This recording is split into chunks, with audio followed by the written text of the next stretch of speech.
Hey guys, today I'm working with a Whirlpool matching washer and electric dryer set. Right now I've got the washer going on a normal cycle, pretty heavy jeans and towel load, got it filling up with water. Of course the washer's already been through a 28-point inspection, the dryer goes through a 22-point inspection, everything electrical, mechanical, it all gets checked and everything has to work perfectly before it gets listed up for sale.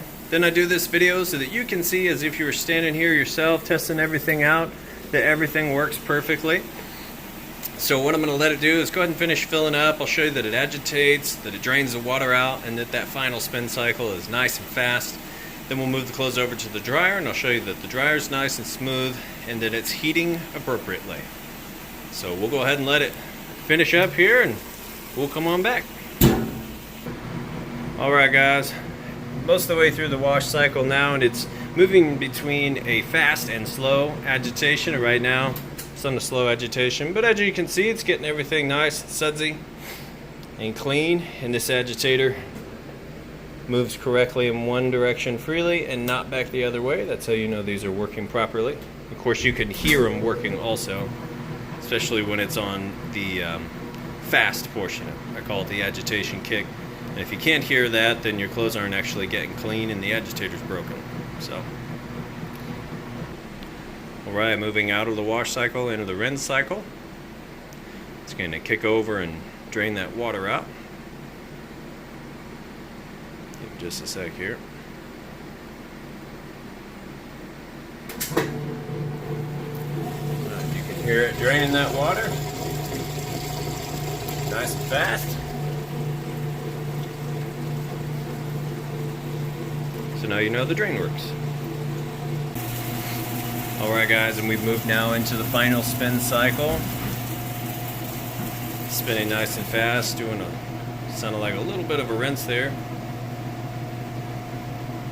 But it is going to be at top speed now, so I'm going to lift the lid up, which will show you that the lid switch does work. And also you can see spinning nice and fast. Pretty heavy load, puts the brakes on. And gets back up to speed. That's going to be it on the washer. We'll go ahead and let it finish up and move on over to the dryer. Alright guys, and now I've got those clothes moved over to the dryer. We're going to close that up. We'll go ahead and high heat. Got a heat adjuster, so we'll put everything on high. And there's a couple of little rust spots from people setting stuff on top.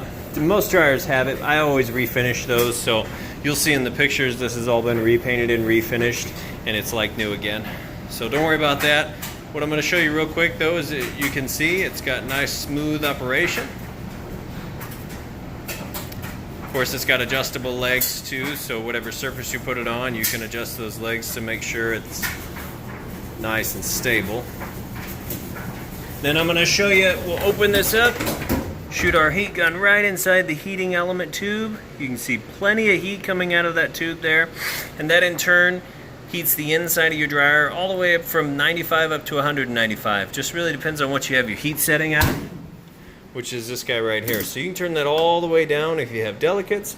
There's also an air fluff for really delicate items, but otherwise jeans, towels, you can do time dry. You can also just do auto dry on high and let it go. So that's going to be it on these guys. I appreciate you watching this video. If you have any questions, feel free to reach out. You guys have a great day. Thanks.